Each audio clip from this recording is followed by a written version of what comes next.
করে আমার পুরো টিম যাদের বিরুদ্ধে সোমনে আজকে অভিযোগ করতে আমার, তারপরে লাভলি, সোমানা, সাথী, তামান্না, আমরা এই যে লোকগুলো ছিল এবং তার সাথে যে সমস্ত লোক গাইড দিছে তাদের সহকারে মামলা হবে।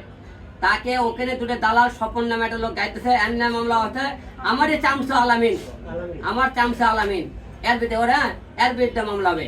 এবং এই সোয়ামনির পিছনে যারা ব্যাগিং দিচ্ছে কোন কোন লোক তাদেরকেও খুঁজে বার করবো। এর মধ্যে তো আমার কোনো ইউটিউবার, কোনো সাংবাদিকও থাকে ভাই, তাই কিন্তু মামলার মধ্যে পড়ে যাবেন। আমি তাদেরকে বলে দিলাম যে যারা ওকে ব্যাগিং দিচ্ছেন, কান পড়া দিয়ে যে আপনারা আমাকে মাঠে আমার বিরুদ্ধে কথা বলাইতেছেন, তাদের বিরুদ্ধে আমি অ্যাকশন নেব। আরেকটা কথা, সোয়ামনির বাসা আমার বাসা কিন্তু একই জায়গায়।